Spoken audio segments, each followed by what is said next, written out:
So dako na po ako sa affordability crisis and subsidy recalibration. At least ganito po yung karanasan at impormasyon na dumating sa informal settlers.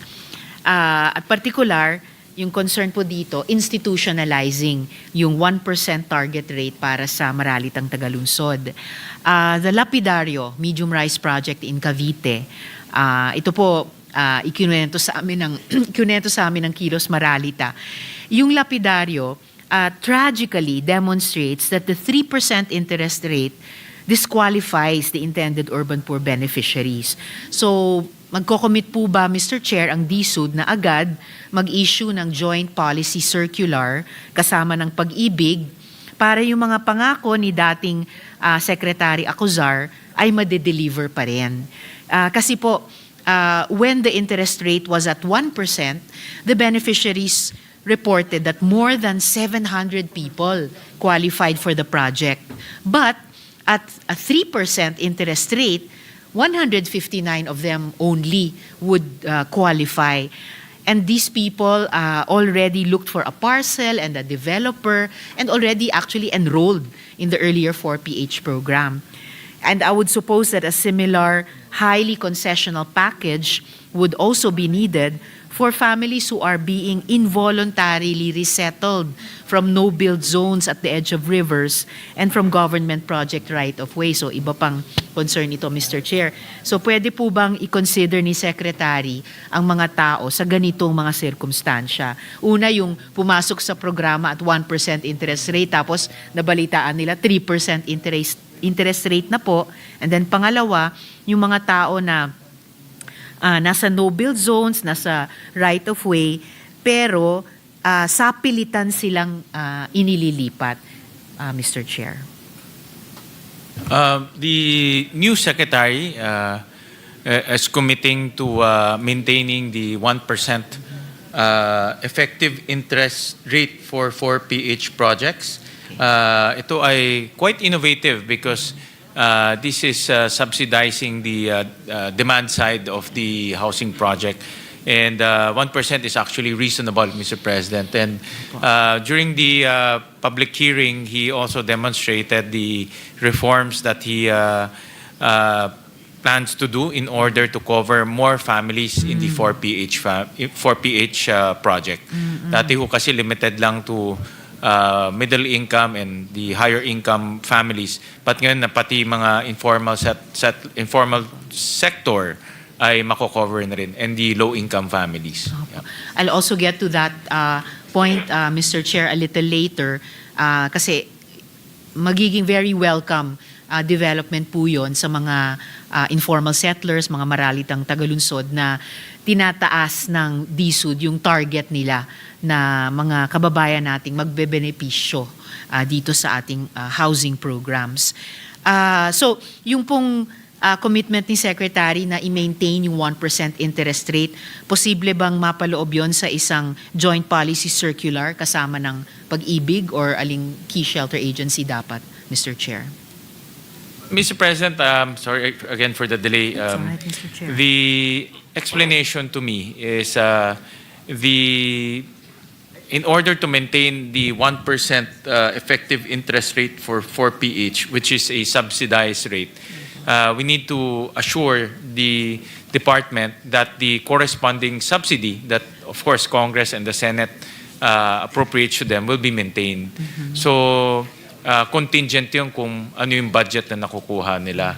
So it's also important, well, it's important that yung budget ay mapasok sa National Expenditure Program para hindi magkaroon ng shortage yung subsidy at kasi ang effect nung pag hindi nabigyan yung subsidy, pwedeng tumaas yung interest rates from 1 to 3%, Mr. President. Yeah, that's right. Before, nung bago si Secretary pumasok, kung nagkulang yung subsidy o hindi nabigyan ng subsidy, tumataas siya ng 6. Pero they managed to work out with Pag-ibig na may cap at 3%. No? Okay. So, it's really a budgetary issue, in other words. No? Pero sa naging NEP nitong taon, Mr. Chair, para sa susunod na taon, and yung current form ng GAB, meron po bang line item doon which would enable DHSUD or the Secretary to deliver on his commitment na i-maintain sa 1% yung interest rate? Yeah, based on his projection for 2026, covered na po yung 683. Covered na ho yun for next year. 683. Million, Mr. Aha. President. Okay po. And ano yung kailangan nilang suporta mula sa atin sa Kongreso para siguruhin na they will always have the wherewithal para i-maintain yung 1% na yun? Mr. President, the target is about 200 units per year. Okay. 200,000 units per year, of which, itong 200,000 units per year, may corresponding subsidy ho siya. So kailangan matulungan natin ang DHSUD na makover yung subsidy na yun. That's the additional. But of course, may existing pa eh. No? So we need to also cover the existing. Okay po. So in other words, yung kanilang target and existing should be inside NEP. Yes. And should be maintained all the way till the budget is approved. Opo. So, I'm also taking note of that, Mr. Chair, na baka homework po sa atin dito sa Senate, and siguro naman kinommunicate din ito ng DHSUD sa mga counterparts natin sa House, Yeah. na year on year for the next Yeah. couple of years, kailangan natin laging siguruhin na may ganitong line item. It's a good question, Mr. President. So tayo naman dito, we know the effects if we do not allocate the subsidy that is related to the 4PH. Mayroong effect siya in terms of how much the families will be paying. No? And we want to maintain that 1% throughout the life of the project, Mr. President. Salamat para doon, Mr. Chair. At makikipagtrabaho po itong representasyon sa Good Share para masuportahan yung DHSUD at yung pag-ibig sa aspetong ito. And sana po, Mr. Chair, tama ba yung understanding ko na kasama dito sa subsidy na ito para 1% lang ang interest rate nila, yung mga tao na sa pilitang i-resettle dahil nasa no-build zones, nasa gilid ng ilog o nasa government right-of-way areas? Pag informal ho, dito naman papasok yung NHA, Mr. President. Okay. And when NHA comes in, ito purely subsidized housing rin. So NHA has 4.3 billion. So dito naman papasok yung ating housing subsidy through NHA. Salamat, Mr. Chair.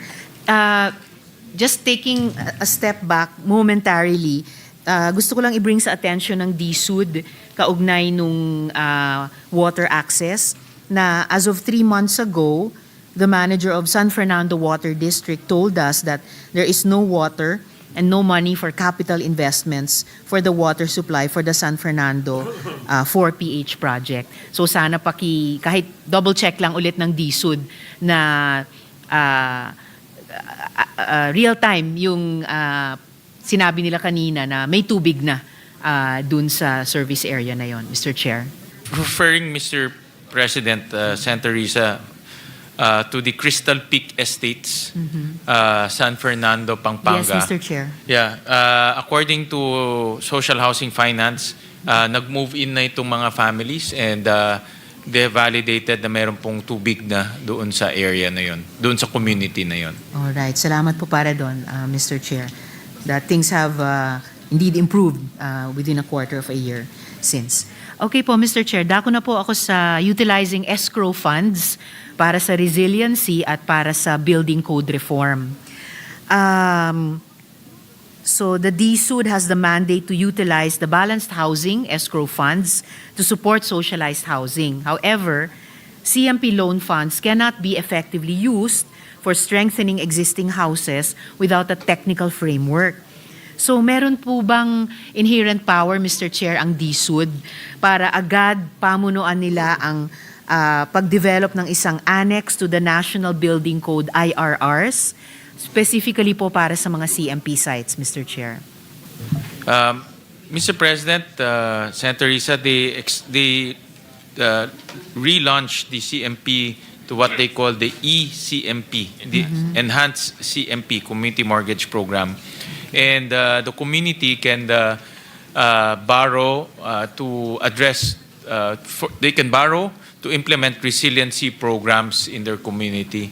So for example, nasa typhoon belt sila, right? Let's say Region 5 or Region 8, they can borrow, the community can borrow so that they can make their houses resilient to typhoons.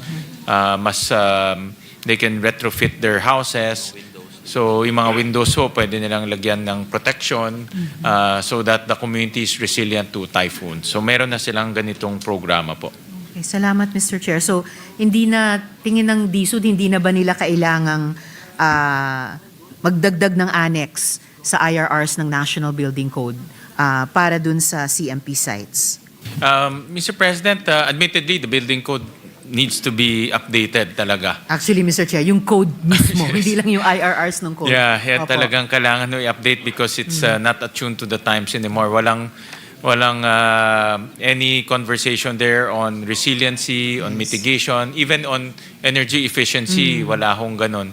So there's now a move in the House of Representatives to update the building code. They call it the National Building Act. And DSUD is participating there constantly, Mr. President, so they can share their views on how the building code should be updated. Including in terms of the CMP sites, Mr. Chair. Yes, Mr. President. So kasali na ho doon. Admittedly, marami, like for example, in energy efficiency, wala hong ganun na parte sa building code. No? So, and I saw yesterday that the President inaugurated a solar rooftop project in a socialized housing project. No, let's call it, I think, Ning Ning, the project. So it's actually quite a innovative project because nasa socialized housing facility siya. Normally, it's the houses in Forbes or houses in luxury enclaves na meron pong solar. Pero ito, socialized housing po. Row houses, nakita ko. No? So, those are the things na wala ho sa building code that should be taken consideration. I agree, Mr. Chair. And it actually makes sense na hindi lang sa socialized housing areas din, pero particularly sa socialized housing areas where ang layunin ay affordable quality housing na powered ito ng renewable energy na alam po natin sa atin ng mga advocacy sa energy democracy na kalaunan mas mura ang kuryente na generated ng renewable energies. So dahil meron ng umaandar na proseso sa House of Representatives and I look forward na makapag-counterpart tayo sa Senado sa ganito National Building Code Bill, hindi ko na kailangan itanong kung pwedeng magbigay ng timeline ang DSUD sa pag-develop ng annex sa National Building Code IRRs, specifically for CMP sites. Iwan ko na lang itong suggestion din na dun sa pag-participate nila sa House of Representatives process and eventually harinawa dito sa Senado, na isama po nila yung mga simplified standards for incremental development and for the development of a grassroots organizational approach for the technical capacity for the structural vetting of self-built homes that need to be transformed into resilient assets, Mr. Chair. And huli na lang sa paksang ito, bukod pa sa mga ganito, yung update ng National Building Code para sa CMP areas, ano pa po ang pwede nating gawin para maghanda para sa the big one na ayon kay DOST Secretary Solidum naman ay maaring magresulta sa tens of thousands ng mga pamilya natin na mailibing sa ilalim ng rubble, Mr. Chair? Mr. President, DSUD is very conscious of the areas that are called no-build zones. So ito yung mga malalapit sa fault areas. At talagang very strict sila, hindi ho nila pinapayagan magpatayo doon. Sa waterways, kung in area ay flood-prone area, hindi rin nila pinapayagan ho yun. So they're very conscious of that. Very strict ho yung yung policy on building in areas that are considered no-build zones. And at the same time, we mentioned kanina na meron ECMP, ang Pag-ibig meron rin pong facility for home improvement. So, for example, if the community or the homeowner, individual na, no? The homeowner would like to retrofit their houses, pwede silang mag-loan. No? Kung tingin nila luma na or sabi ng engineer ay hindi siya adequate to resist or to withstand earthquakes, pwede sila mag-loan. Yeah. Okay, salamat Mr. Chair. Bago ko iwan itong paksa, isang note lang, no? Yung Philippine Building Code ay para sa bahay na tinatayo from the ground up. So, bagong construction. I'm guessing baka ganun din ang perspective nung House Bill sa National Building Code. Samantala, yung existing self-built houses, ito yung mga nasa CMP sites. So, yung practical question po ay, ngayong papautangin sila, yung mga informal settlers natin, or yung mga nasa CMP sites, ngayong papautangin sila ng SHAFC para sa house improvement, paano nga tutulungan ng SHAFC itong mga tao na nasa CMP na i-improve yung mga bahay nila incrementally? Bago pa man magkaroon ng bagong batas, kaya ako naitanong kanina yung pwede bang magkaroon ng annex sa IRRs ng kasalukuyang National Building Code.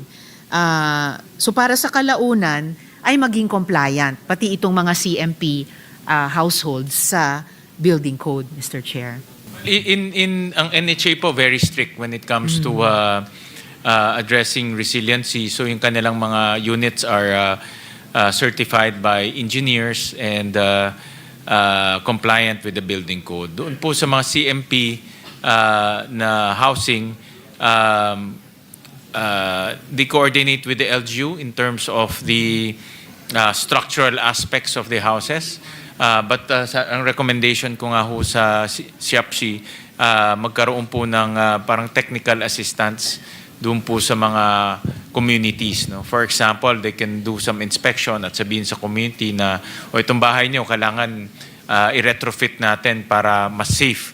Lalo na ang SHAFC ngayon nakita ko is multi-level na no? So vertical. No? So I suggested to them to come up with parang technical assistance to the homeowners. No? So but ngayon it's just coordination with the LGUs insofar as the housing or the compliance to the building code. Na-appreciate ko, Mr. Chair, na on the same page ang chair, ang DHSUD at key shelter agencies at itong representasyon in terms of yung concern para dun sa mga CMP families. Siguro yung tanong ay mas yung coverage nung applicable law. Kasi malamang a long time ago, nung unang binuo yung National Building Code, hindi pa nakakontemplate ang isang programa tulad ng CMP. And ngayong meron ng National Building Code bill sa House, hindi ko pa rin sigurado kung kasama yung CMP. Dahil nga, kumbaga nasa ibang stage of development yung mga bahay ng mga CMP. Hindi sila i-build from the ground up pero i-improve. So, baka pala yung unang tanong ko ay relevant pa rin. Kahit dun sa pag-participate ng SHAFC sa National Building Code Bill Deliberations sa House, baka ngayon pa lang pwede na nilang i-consider magmungkahi na magkaroon ng annex or hiwalay ba na provision sa loob ng bagong National Building Code o annex sa IRRs or at annex sa IRRs once ito ay mailabas, Mr. Chair. The DHSUD family is here and some of them I've worked with them when I was a mayor. Si GM Laksa ho, nung mayor ako, nandyan na yan. Hanggang ngayon, nandyan pa rin. No? So, expert to sa housing. So, they're listening right now and they will take your suggestions very seriously in terms of addressing resiliency, retrofitting houses, and also going beyond the standards of the building code. Kasi building code parang minimum yan eh. And then you can actually build more than what the building code requires. So they'll take your suggestions very seriously. Salamat, Mr. Chair. And additionally, making sure na kung sa lumang batas, hindi reflected yung mga homeowners tulad sa CMP areas, sa bagong batas, marereflect na sila. Correct. At sa IRRs ng bagong batas, marereflect na rin po sila. Tama po. Mr. That's Chair. why yung new building code, I'm very happy to hear that nag-umpisa na rin in discussion. And I welcome the updating of the building code when it comes here, so we can look at or suggest new concepts in the new building code. Salamat, Mr. Chair. Muli, pagtutulungan namin yan ng Chair at ng representasyong ito. And then just as a last note para sa DSUD, sa paksang ito, that LGUs should have a DSUD vetted engineering extension service. So, something for possibly DSUD, kung tingin niya mabuting ideya to bring up with the DILG, and then tayo rin, baka pwede natin, Mr. Chair, itanong sa mga local government units kung tingin nila mabuting ideya ito, na magkaroon sila ng engineering extension service na DSUD vetted para po sa mga constituents nila na mga informal settlers and eventually mga CMP area residents din. Actually, some LGUs are very proactive. They have, by ordinance, they put up their own housing office, especially to address the shelter needs of their constituents, especially from the informal sector. Kami po sa Valenzuela, for many years, meron na kaming a mini DSUD, no? We call it Office of the ano bang tawag? Parang housing office and resettlement office, no? Something to that effect. Na we work very closely with SHAPSI, with DSUD, with NHA on our shelter needs, no? Pero ang office na yon, siya talaga yung point person namin kung meron pong requirements on shelter. Even adjudication, kasi mga homeowners madalas nag-aaway yan on the ground. So para hindi na umakyat dito sa HLURB or sa DSUD, local government na nag-address. So I was advised that here in Metro Manila, half of our local governments have some form of housing office. Baka magandang, maybe we can come up with a law that if you have a significant number of informal settlers, pwede silang maggumawa ng housing office, no, to coordinate with DSUD. No? I agree, Mr. Chair. Yeah. At kung kalahati na pala ng LGUs dito sa Metro Manila ay may ganitong katulad ng sa Valenzuela na Housing and Resettlement Office, baka pwedeng tumulong ang MMDA i-echo yung ganitong modelo, ganitong best practice sa iba pang LGUs dito sa Metropolis na yun na nga, gaya ng sinabi ng Chair, may significant informal settler population. And with the help of DILG, kahit po sa buong bansa. So again, something for DSUD to consider bringing up with those other government agencies, Mr. Chair. So dako na po ako sa NHA, Charter Mandates at Convergence Plan. So particular... kaugnay din ng partnership implementation. NHA's new charter mandates an important shift in its role. Ano po yung current progress at ano po yung 2026 work and financial plan para sa land assembly program sa palibot po ng mga upcoming train stations mula sa Clark hanggang sa Calamba? I ask this, Mr. Chair, because this would ensure that resettlers from danger zones and government infrastructure sites, mga naitanong ko rin kanina, are not resettled at the foot of the Sierra Madre, halimbawa, and that they retain unimpeded access to work by riding the DOTR trains, Mr. Chair. So, yung current progress na po at yung work and financial plan. So, from the, I thank the NHA for the update.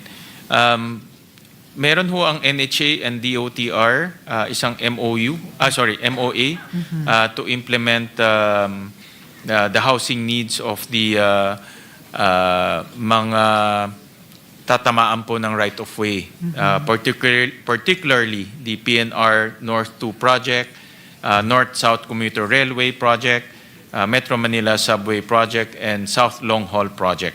So in other words, hindi po pababayaan ng NHA itong mga pamilyang ito na tatamaan po ng right of way. And ang kagandahan, sabi ho sa akin ng NHA, mga in-city ho ang kanilang paglilipatan. So hindi sila dadalhin sa malayong lugar na walang eskwelahan.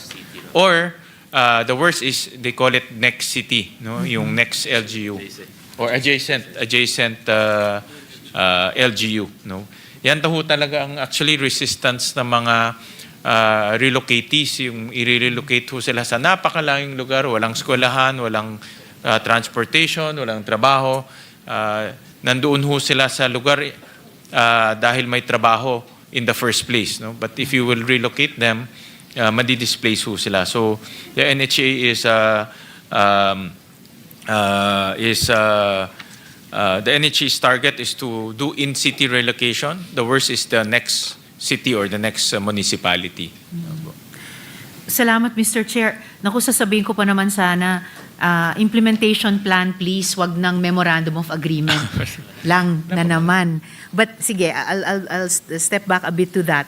Actually po, kahit nga hindi in-city, kung next city, kung adjacent man, baka may advantage kung kailangang mag-relocate, ma-relocate nga dun sa palibot ng mga upcoming train station. So, meron na po bang work and financial plan para sa land assembly program na yon? At ano pong progress nito, Mr. Chair?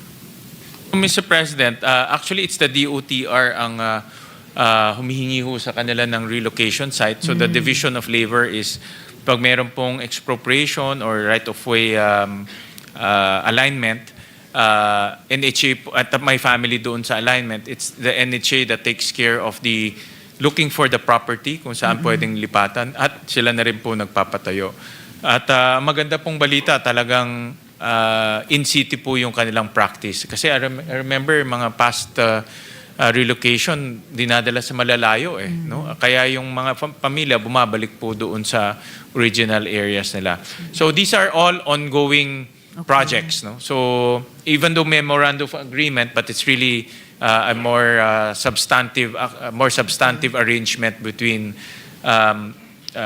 DOTR and NHA. Mayroon ho talagang, nakita ko dito sa update, meron na pong mga physical work na ginagawa po ang NHA. So we can submit to Her Honor an update please, on Mr. this transit-oriented development. Salamat. Tawag nila ho, TOD, transit-oriented development. Matagal na pong magandang advocacy ng lumang NEDA, ngayon DepDev, at interagency po talaga ang magpapatupad niyan. And in fact, Mr. Chair, hindi kailangan hingin ng DOTR sa NHA ang lahat ng relocation sites. Alam na po ng DOTR na sa ilalim ng Transit-Oriented Development Strategy na iyan, yun nga mismong mga lupa sa palibot nung mga train stations nila mula Clark at Calamba ay pwede at dapat isama bilang relocation sites. Kasi at least, kunyari, nilipat mula sa danger zone, tabing ilog, hindi naman itatapon, ililipat sa paanan ng Sierra Madre. At the same time, dahil nandun sa mga lupa, sa palibot ng train stations, may easy access sila sa tren at makakasakay sila papunta at pauwi sa trabaho or sa eskwelahan. So, just a reminder to DSUD na they can also ask the OTR to be more forthcoming and proactively, kung hindi pa man naisama sa Work and Financial Plan for 2026, isama yung mga lupa na i-identify nila sa Land Assembly Program dun sa palibot ng mga train stations. And yung MOA po na meron sa ngayon, but I'm hoping nga na mas substantive ito gaya ng sinabi ng Chair. Kasama din po ba yung DPWH, Mr. Chair? Mr. President, I was the NHA GM is here.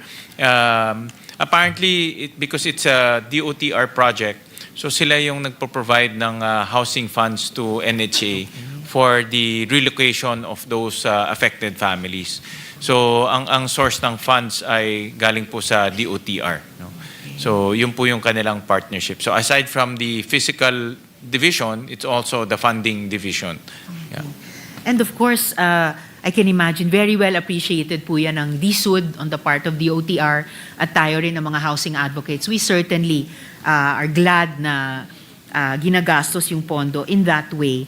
Ang akin lang po ay paalala, maybe as much for DOTR as for DSUD, na meron pong land assembly program sa ilalim ng transit-oriented development na dun sa palibot ng mga train stations nila. Huwag po nilang kakalimutan yung mga kailangang i-resettle na isa sa mga priority sectors din for resettlement doon po. At yung MOA po, Mr. Chair, kasama din po ba yung DPWH, yung NHA DOTR MOA? Hindi po kasama. It's only Hindi DOTR kasama. lang. Okay, maybe that's These something are to for look into. DOTR projects. Okay po. Baka that's something to look into po moving forward, Mr. Chair.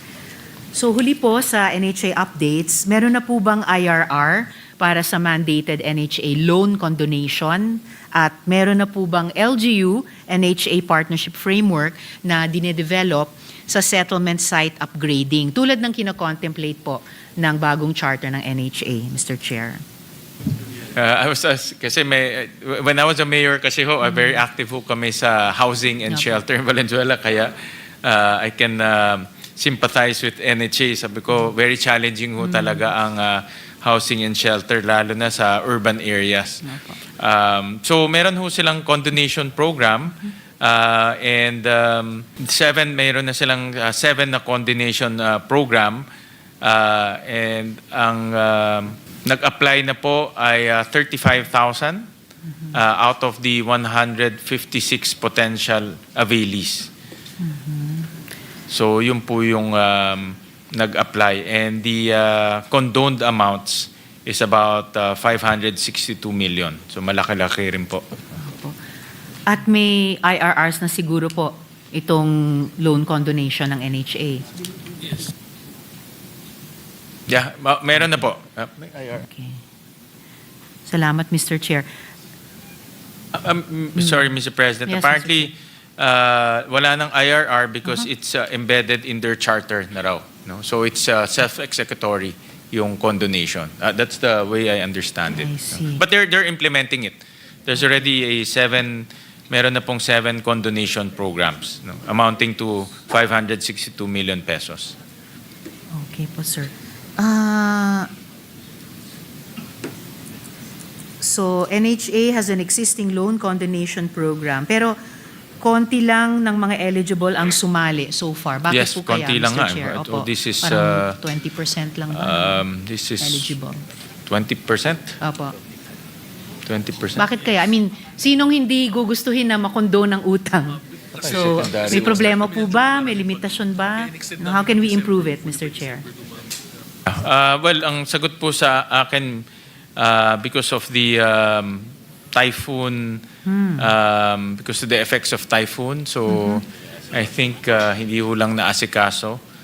Maybe the NHA can also endeavor more information campaign. Baka hindi rin alam ng tao. No? That's the first thing also I saw, parang ang baba, 20% only applied. But this is a good program dahil matatanggal po yung kanilang utang. So I suggest to NHA to do more information campaign para malaman po ng tao. Opo. And in fact, itong loan condonation program ng NHA na isinabatas din po natin dito, it mirrors yung loan condonation ng mga agrarian reform beneficiaries sa kanayunan naman. So talagang mapapaisip ka, sinong hindi gugustuhin na kumbaga ma-forgive yung debt niya? Kung effects ng typhoon, of course, at the same time, pagkatapos ng disaster, pag nasa rebuilding stage tayo, syempre, lalong pampagaan sa loob kapag, may utang ako na mako-condone. So, I support the suggestion of the chair na mas proactive na information campaign para tumaas po yung uptake sa programang ito. Meron kasi akong na-experience in Valenzuela when I was a mayor. I was telling the secretary and the GM of NHA, kung nagbebenta po ng rights, uso ho yan sa mga urban areas. So, may mga secondary owners na or secondary beneficiaries. And hindi nila pinapayagan mag-condone yung mga Yes. secondary. No? So Opo, Mr. Chair. maybe that's a different program. Opo. No? Kasi ang mura lang kasi in NHA housing, maganda pa yung location.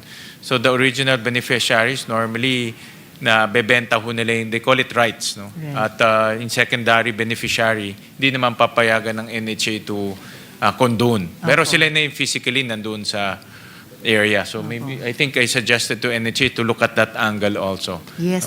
And in fact, Mr. Chair, narinig ko na rin po yun sa mga beneficiaries, potential beneficiaries nitong loan condonation program. Alam nila yung ganyang sitwasyon, alam nila yung ganyang programa. At sila mismo, they are very willing to work with NHA to make sure na yung magbebenepisyo lang ay yung mga karapat-dapat lang, hindi yung nabentahan lang ng rights.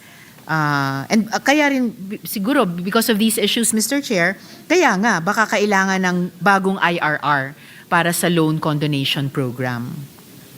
Yeah, meron kasi, I was telling si GM Laksa na may experience kami sa Valenzuela, actually hindi ko na masyado na-update, na kalahati na po nung community is secondary, I call it secondary beneficiaries. No?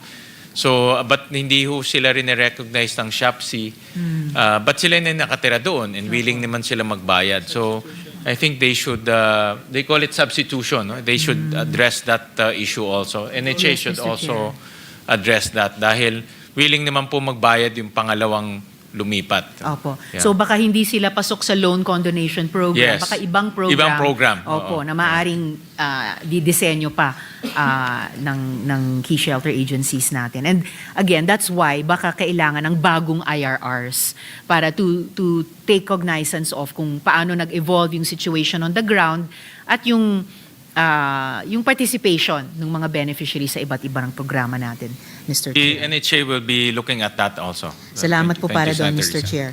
And lastly, tungkol sa paksang ito, kanina doon sa transit-oriented development, we're talking not just about the resettlement of affected persons, bagamat syempre kasama po yun, we're talking about urban development around the stations, otherwise known as, kaya nga po, transit-oriented development. Na doon, yung mga informal settlers, hindi lang po sila beneficiaries, sila po'y mamumuhunan din, mag-i-input din sila sa development process around the train stations. So, dako na po ako, Mr. Chair, sa walang kamatayang NLEX Segment 8.2 conflict, yung forced relocation at internal audit. Aware po si Sec. Aliling sa serious situation kung saan daang-daang mga pamilya ay apektado ng NLEX Segment 8.2 extension na iniuulat ay pinipressure daw ng NHA, pinipressure daw ng DPWH na lumipat sa mga off-city sites na kontra po sa in-city housing plan ng Quezon City. Itanong ko pala muna, Mr. Chair, aware po ba ang Good Secretary sa ganitong seryosong sitwasyon? They're aware. Sorry, Mr. President, for Yes, the delay. Mr. I was Chair. just getting an update from NHA. They're aware po about the NLEX 8.2 segment, Mr. President. And medyo medyo very challenging because ang total ISF is about 28,900,000 families. Opo. Very challenging talaga, Mr. Chair, at saka ang laki po ng potential for a public good na ma-generate, public goods na ma-generate pag na-resolve ito sa tulong at sa pamumuno ng DHSUD. Kasi to set the record straight on how rules of humane settlement are being complied with and to address the integrity of the relocation process, posible kaya na ang DHSUD ay kaagad mag-issue ng directive sa NHA Internal Audit Service na mag-conduct ng mandatory third-party monitored audit ng relocation process para sa proyektong ito para siguruhin yung compliance sa adequate consultation and social preparation requirements, Mr. Chair. Ang NHA naman, Mr. President, Senator Risa, nakita ko yung work nila, they're experts already pagdating sa relocation. Talagang may social preparation sila. They also look at the relocation site to make sure that hindi lang bahay, kundi may school, may daycare, may health center. It's close to the employment opportunities. So NHA is sisiguraduhin nila na hindi lang po ililipat yung tao, pero yung paglilipatan ho nila ay hindi po makaka-apekto sa pamumuhay po ng mga tao. I appreciate that, Mr. Chair. Unfortunately, dahil din siguro sinabi nga ng Chair na very challenging itong situation, tumagal na. Ang tagal. Halos ilang taon na nating pinag-uusapan dito tuwing budget interpellation. At may ilang mga solusyon na isinusulong nitong nakaraang mga taon, wala pa rin talagang namumuo. So, kahit for the sake of argument, sabihin natin, i-concede natin na ganito yung mga katangian ng NHA, pwede nga kayang i-direct ng DHSUD ang Internal Audit Service ng NHA na mag-conduct niyang mandatory third-party monitored audit, Mr. Chair. Baka makapag-generate ng bagong findings na hindi pa natin nakikita o bagong recommendation para sa solusyon. I-audit po yung process dito Yes, po Mr. sa Chair. Yung relocation process. Relocation process. Yes, Mr. Chair. Para siguruhin yung compliance sa adequate consultation at yung social preparation din, Mr. Chair. I was conferring po with the DHSUD family. Meron din ho silang coordination with PCUP, yung Presidential Commission on the Urban Poor, because ang responsibility naman ho nila is to make sure that bago po i-relocate, makatarungan po yung kanilang relocation area. So they can be a good third-party agency para po tignan itong relocation process po ng NHA, particularly for this project. No? So we'll request from DHSUD and NHA to coordinate with the PCUP on this matter. Alam ko PCUP, very active rin yan. I've encountered many instances where talagang hindi nila pinapayagan kung wala pong proper relocation site. Salamat po para doon, Mr. Chair. Coordinative nga po yung PCUP, bagamat wala siyang masyadong enforcement capacity. So, am I hearing na ididirect nga ng DHSUD ang PCUP na mag-conduct nitong mandatory third-party monitored audit? Na parang sila yung, although hindi naman sila hiwalay, hindi naman sila exactly third party, pero sila yung mag-conduct ng audit. Kasi mataas po yung at stake dito, no? Yung kung yung rules ng humane resettlement ay kino-comply with at yung integrity mismo ng relocation process. So, did I hear the good news na i-direct ng DHSUD ang PCUP i-conduct ang audit na ito, Mr. Chair? That's a suggestion that I made to the department. Dahil po ang PCUP is under DSWD, so at least merong check and balance. Third party nga po. Correct. Third party nga po, Mr. Chair. Meron pong check and balance at walang conflict of interest. So the Secretary agreed that he will write PCUP or request PCUP to do a third-party audit or a third-party, some form of third-party engagement.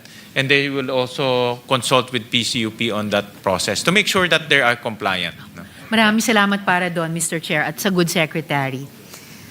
Huling pagsako na lang, huling tanong na lang, Mr. Chair, tungkol sa accountability at cost effectiveness ng in-city solutions.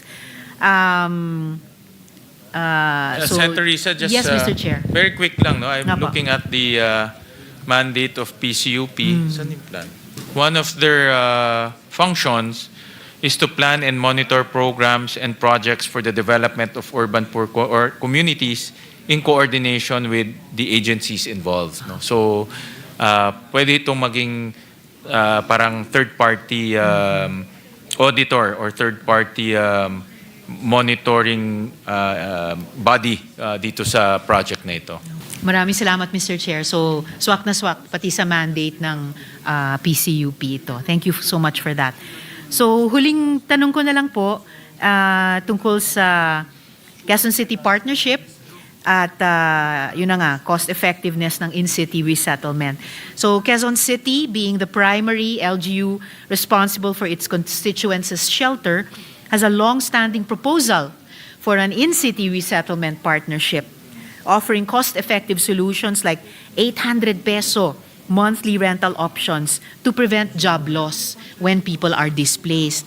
So ang huling tanong ko na lang sa interpellasyong ito, Mr. Chair, pwede bang mag-commit si Sec. Aliling na tumawid sa Kalayaan Avenue bago matapos itong taon para magkaroon ng formal consultation kay Quezon City Mayor Joy Belmonte at yung Local Housing Board tungo sa isang Memorandum of Agreement na kikilalanin ang Quezon City bilang co-implementor niyang NLEX Segment 8.2 Socialized Housing Component, Mr. Chair.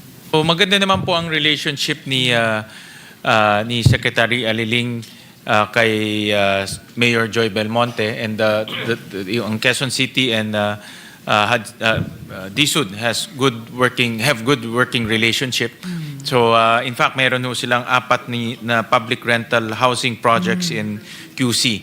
No, almost 1,000 families po ang beneficiaries po nitong public rental housing. So yes, they will coordinate with the Quezon City government for itong mga endeavors na ito. Yeah. Salamat, Mr. Chair. Specifically, formal consultation at posibleng Memorandum of Agreement na kikilalanin ng QC bilang co-implementor ng NLEX Segment 8.2 Socialized Housing Component. Mr. President, in fact, kasama talaga ang QC dito po sa Segment 8.2. In fact, nakita ko kasama rin ng Valenzuela. But wala na yata kaming, may informal settlers ba kami? Wala yata eh. Meron din pala kaming informal settlers. So, yeah, I just saw in the map na, mahaba ho siya, no? It's a very big project, crosses multiple cities, Valenzuela, QC. So I'll also request LGU Valenzuela to coordinate with QC in terms of consultation and social preparation. And also, ang department will also coordinate with QC government naman po in regards to this social preparation and coordination. Yeah. Maraming salamat po, Mr. Chair, kay Secretary at sa buong DHSUD family, yung key shelter agencies. I think I'm so happy to, every once in a while like now, to end an interpellation on a happy note. Maligayang Pasko at manigong bagong taon sa DHSUD, sa QC government, at sa mga constituents partners nyo doon ng mga informal settlers. Maraming salamat, Thank you, Mr. Senator President. Risa.